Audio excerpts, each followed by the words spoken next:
अगर कोई सियासी सोच और कोई सियासी लीडर और कोई सियासी टोला अपनी फ़ौज पे हमलावर हो, अवाम और फ़ौज के दरमियान नफ़रत और खलीज पैदा करे, इसी कौम के शहीदों की तज़हीक करे, फ़ौज के बारे में धमकियां दे, प्रोपेगेंडा करे, तो उससे कोई बातचीत नहीं करेगा। ऐसे सियासी इंतशारी टोले के लिए सिर्फ एक ही रास्ता है कि वो सिद्ध के दिल से माफ़ी मांगे कौम के सामने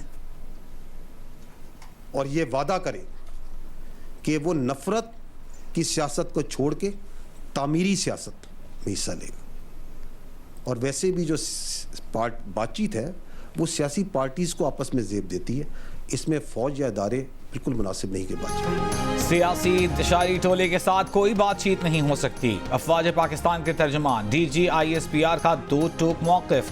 प्रेस ब्रीफिंग में कहा, कोई सियासी लीडर या टोला अपनी फौज पर हमला करे, धमकियां दे, प्रोपेगेंडा करे, उससे बात नहीं होगी।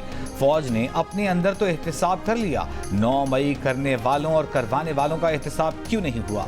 अगर एक मखसूस टोला सियासी साम्राज्य इस्तिस्ना लेते हुए ये काम करता रहेगा तो एक दिन अपनी फौज पर चढ़ दौड़ेगा। सियासी इंतशारी टोले के लिए एक ही रास्ता है, सिद्क़े दिल से मुआफ़ी मांगे, नफरत की सियासत छोड़कर तामीरी सियासत करे। DG ISPR ने यह भी कहा कि बातचीत सियासी जमातों को ज़ेब देती है, इदारों को नहीं। DG ISPR ने कहा, पाकिस्तान में जमहूरियत को कोई खतरा नहीं, खतरा है तो गैर जमहूरी रवैयों से है।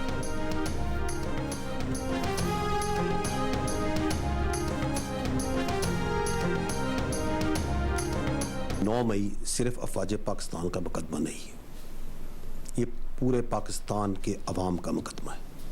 9 मई के जो मुल्ज़िमान हैं, उसको करने वाले और उसको करवाने वाले आइन और कानून के मुताबिक उन्हें सज़ा देनी पड़ेगी। हमने देखा कि किस तरह कुछ सियासी लीडर्स ने चुन चुन के अहदाफ दिए कि इधर हमला करो, इधर हमला करो। क्लियर है कि किस तरीके से वरगलाया गया, कैसे ज़हन साजी की गई, कैसे अहदाफ दिखाए गए, कैसे निकाला गया, कैसे किया गया।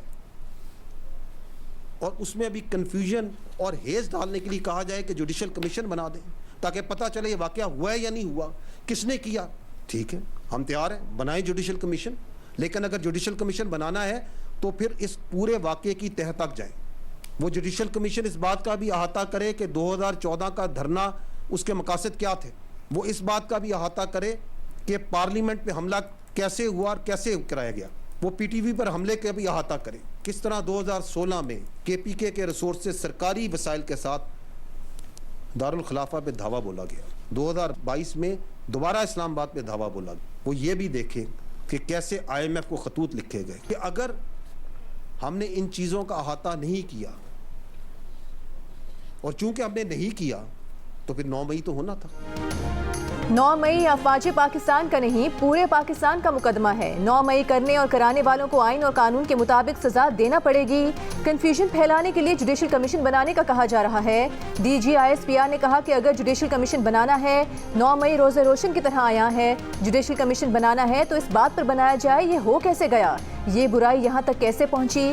फिर जुडिशल कमीशन देखे कि 2014 का धरना किस लिए हुआ, पार्लियामेंट और PTV पर हमला कैसे हुआ, कैसे 2016 और 2022 में इस्लामाबाद पर धावा बोला गया, कैसे IMF को खतूत लिखे गए, वो कौन लोग थे जो सोशल मीडिया पर इदारों के खिलाफ नफरत फैला रहे थे। 9 मई के जिम्मेदारों को सजा नहीं दी गई तो इस मुल्क में किसी की जान और माल महफूज नहीं रहेगी। निज़ाम इंसाफ पर सवाल उठेगा। दीगर मुल्कों में मामलात को लंबा नहीं खींचा जाता। वाशिंगटन में कैपिटल हिल में घुसने वालों को सख्त सजाएं दी गईं। लंदन में बलवाइयों के लिए दिन रात अदालतें लगाकर सजा दी गई। ये वो ममालिक हैं जिनकी मिसालें देती हमारी अशराफिया नहीं थकती।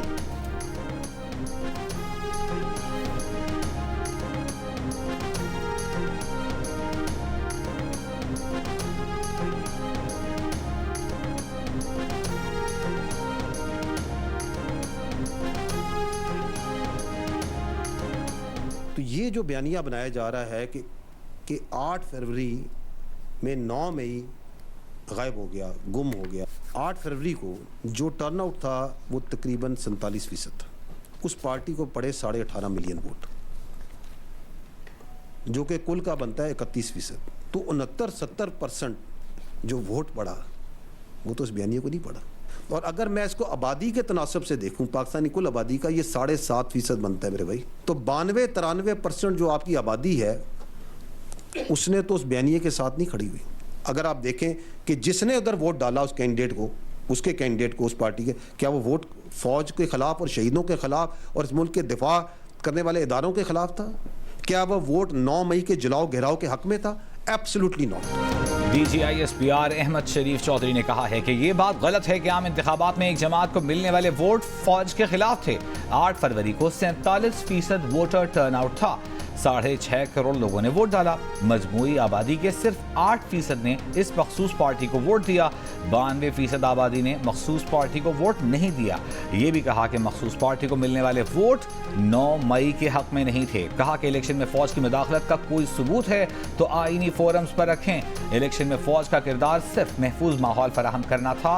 हर हुकूमत वक्त के साथ फौज का गैर सियासी लेकिन आईनी और कानूनी ताल्लुक होता है।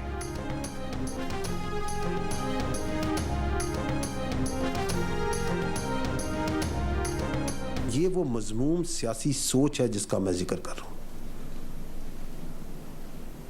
कि हम नहीं तो कुछ नहीं।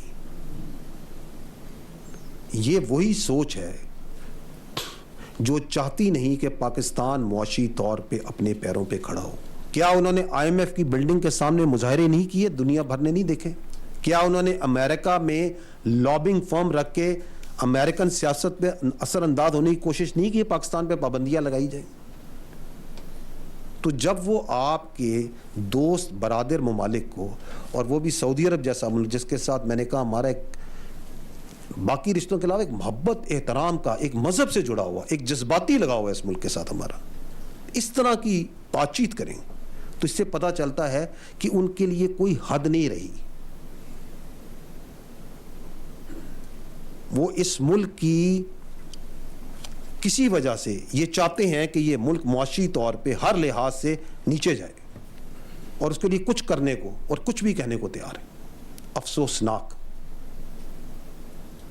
इंतहाई अफसोसनाक। DG ISPR ने कहा है कि आइन इस बात की इजाज़त नहीं देता कि इजहार राय के पीछे छुपकर दोस्त मुल्कों से ताल्लुकात ख़राब करें। ये वो मजमूम सियासी मकासद हैं कि हम नहीं तो कुछ नहीं। ये वही सोच है जो ये चाहती है कि पाकिस्तान माशी तौर पर तरक्की ना करे। और जब दोस्त ममालिक ख़ास तौर पर सऊदी अरब से मुतालिक ऐसे बात की जाए तो इससे पता चलता है कि इनके लिए कोई हद नहीं है। सऊदी अरब पाकिस्तान की मईशत में सरमायाकारी कर रहा है, उस पर रजीम चेंज का इल्ज़ाम लगाना अफसोसनाक है।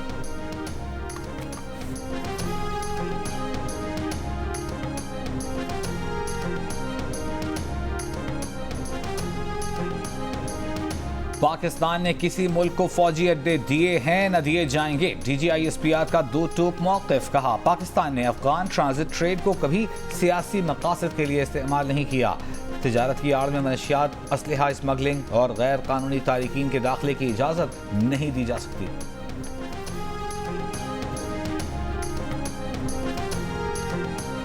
DG ISPR ने कहा है कि लापता अफराद का मसला इतना सादा नहीं जितना पेश किया जाता है। ये पेचीदा मसला है। कुछ दहशतगर्द जो मारे गए हैं वो भी लापता अफराद की फहरिस्त में शामिल थे। प्रेस ब्रीफिंग में बताया कि लापता अफराद की तादाद 10,000 बताई जाती है। उनमें 80% को ट्रेस कर लिया गया है।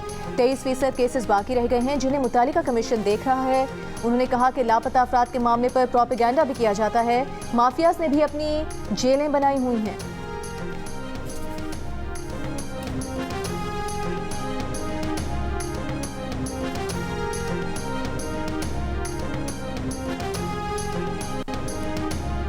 ठोस शवाहिद हैं कि TTP के दहशतगर्द अफगान सरजमीन इस्तेमाल कर रहे हैं। शाम में चीनी बाशिंदों पर खुदकुश हमले की मनसूबाबंदी भी अफगानिस्तान में हुई।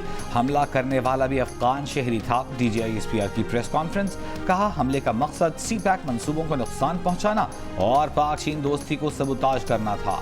DG ISPR ने पाकिस्तान में मौजूद तमाम चीनी बाशिंदों की सिक्योरिटी को अव्वलीन तरजीह करार देते हुए कहा कि दहशतगर्दों की सरकोबी के लिए हर हद तक जाएंगे।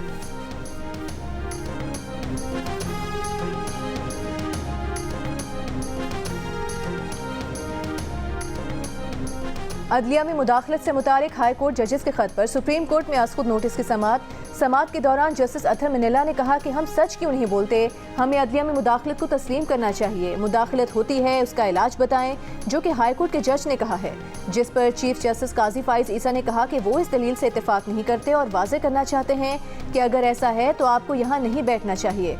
ऐसा कहने वाले जज को यहाँ बैठने की बजाय घर चले जाना चाहिए। अदालत के पास तौहीन अदालत का इख्तियार होता है, जिस पर जस्टिस अतहर ने कहा कि आप मातहत अदलिया के जज से वो तवक्को रखते हैं जो सुप्रीम कोर्ट के जज नहीं कर सकते।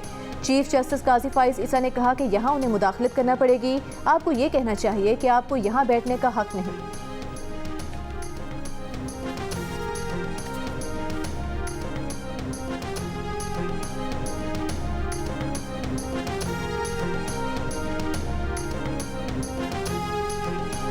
अदलिया में मुदाखलत से मुतालिक सुप्रीम कोर्ट में समाअत के दौरान सीनियर वकील एहसन भोन ने कहा, लाहौर पेशावर हाई कोर्ट से जो रद्द अमल आया हमने वो अदलिया पर छोड़ा है, कोई दूसरी राय नहीं कि डिटरेंस होना चाहिए। इंतहाई खतरनाक बात है कि जज के बेडरूम से कैमरा निकले। एहसन भोन, किसी शख्स की निजी जिंदगी में मुदाखलत नहीं होनी चाहिए।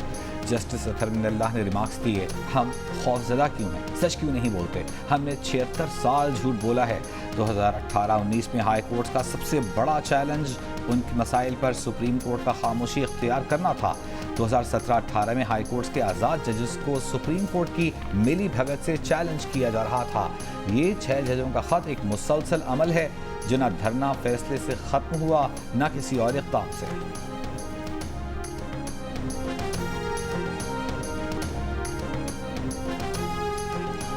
पाकिस्तान बार काउंसिल ने हाई कोर्ट के 6 जजेस के इल्जामात की तहकीकात के लिए हाजिर सर्विस जजेस पर मुश्तमिल जुडिशल कमीशन बनाने और ये मामला सुप्रीम जुडिशल काउंसिल को भेजने की तजवीज़ दे दी। पाकिस्तान बार काउंसिल के वकील ने कहा कि हुकूमत कुछ नहीं कर रही, अदलिया को खुद कुछ करना होगा। तौहीन अदालत, मुदाखलत और जजेस को स्कैंडलाइज करने की कार्रवाई हो सकती है। सुप्रीम कोर्ट बार के वकील ने कहा कि जज के बेडरूम से कैमरा निकलना इंतहाई खतरनाक है, कोई दूसरी राय नहीं कि डेटरेंस होनी चाहिए। तहरीरी तजावीज़ में सुप्रीम कोर्ट बार ने कहा कि जजेस का मुदाखलत पर तौहीन अदालत की कार्रवाई न करना समझ से बालातर है। मुदाखलत पर तौहीन अदालत की कार्रवाई करनी चाहिए थी। जजेस कोड ऑफ कॉन्डक्ट मौजूद है। जजेस का खत मीडिया को लीक करना भी सवालात को जन्म देता है।